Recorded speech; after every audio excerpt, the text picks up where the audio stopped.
we know of 5 important Cephalons in the lore. We know of Cephalon Psi, Cephalon Semiris, Cephalon Suda, Cephalon Jordis, and Cephalon Ordis.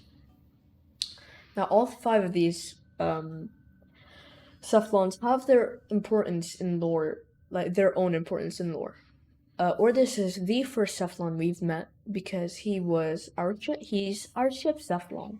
He's the one who constructs our ship, who helps us on our and guides us on our, trek on this wonderful game called Warframe.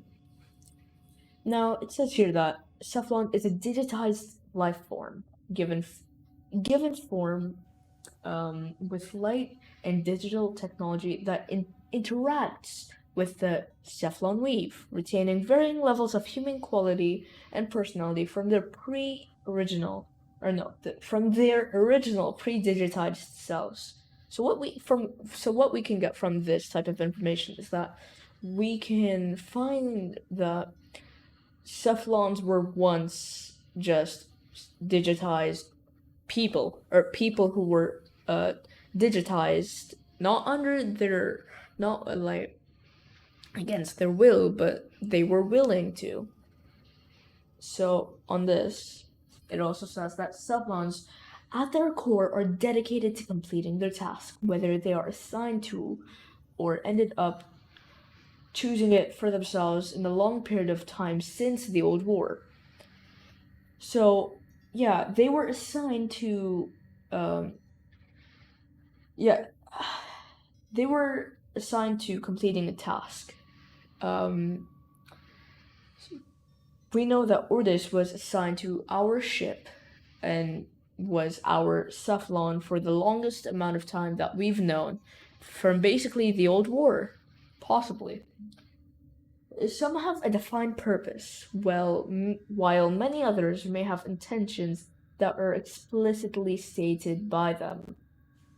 So Cephalon Psi is one of them. Despite him having a purpose in the ship, he intends for us to follow his command for a good reason. Sure, they may come in different shapes, but they are not absolute whatsoever. They possess no physical forms of their own, but instead generate visual interpretations of themselves for the purpose of dealing with the outside world. If their task requires a physical representation in the first place, this form is based on the Cephalon's choosing and supposedly stems from something that inspires them, such as the effective simplicity of geometric shapes. So basically,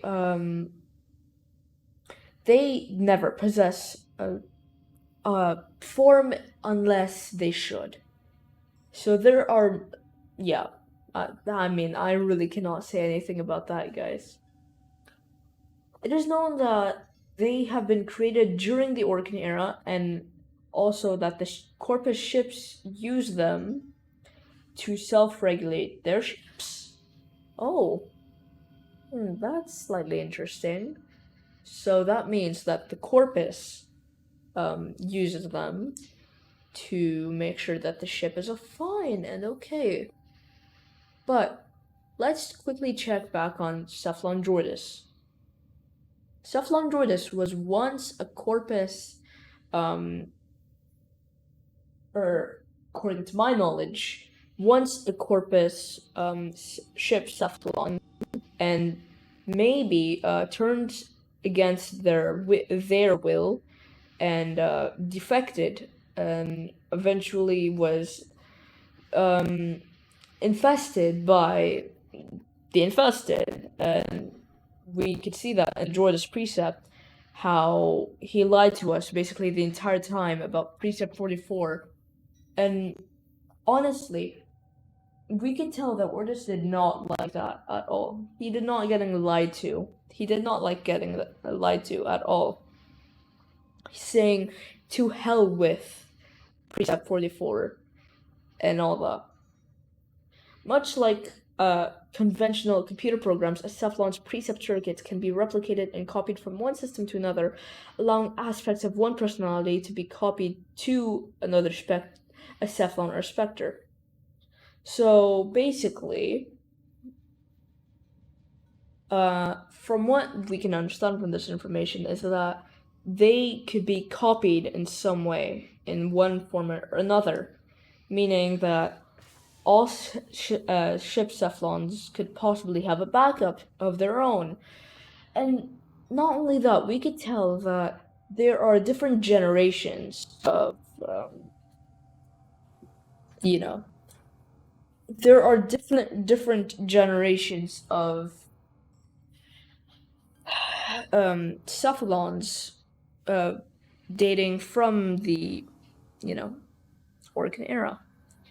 There appears to have been multiple series of Cephalons over the years. The numbers are unknown, but Series 2 Cephalons, such as Ordis, is considered antique according to Sumerus. If there are any functionality differences between Cephalon series, they are currently unknown.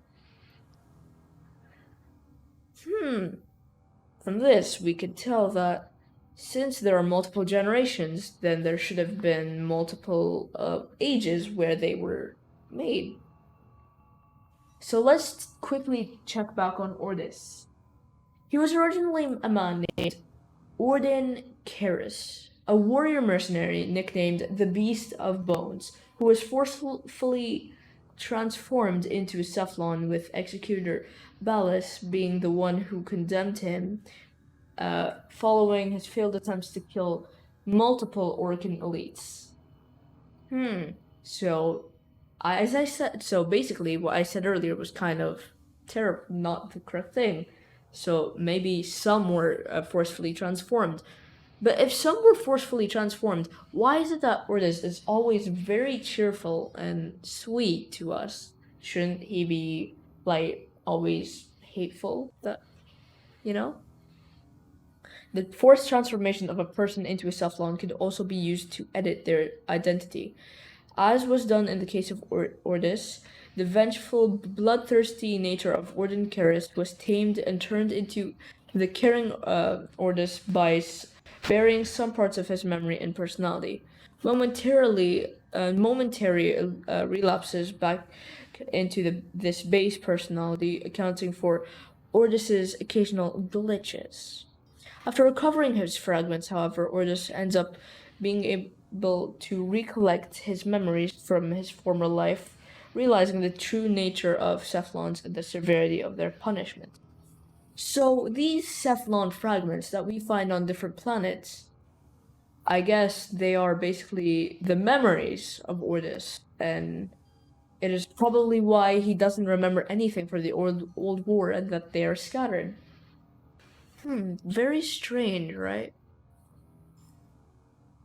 Now there The are. system continues to fall Hi, into chaos. Lotus. Check navigation for active invasions.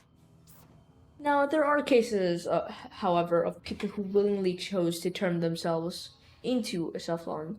As revealed in the webcomic What Remains, the Orcan era scholar who became Cephalon Suda chose to be transformed to preserve her memories from what is to be degenerative brain disorder. It is also hinted that Samaris also used to be a person named Hermes, and Suda probably knew him in her human form. It is currently unknown, however, whether Samaris was a victim of glassification or willingly chose to be turned into a Cephalon like her. Slightly strange, because if there's so much we don't know about Cephalons, why is there still so much we do know about them? And how can we get more information on them? And how is it possible to possibly see if there are other Cephalons out there? Ordis's 3D icon features a visible crack running down his body. So, yeah, as shown earlier, there was basically a visible crack in the middle. Why is that? I don't know. Regardless of that, I honestly think that there's still a lot we don't know about Cephalons, and we should probably look back onto the lore, and let's try to also see who was the first Cephalon. As far as I know, maybe Ordis was the first Cephalon, and I guess so. Anyway, guys, that's just my theory. I'd love to hear your theories. I hope you guys enjoy the video. If you want to subscribe, go ahead. I'm not stopping you. If you want to like, go ahead. If you want to unsubscribe, sure. Nice knowing you. And I'll see you guys in the next video. Peace out, guys.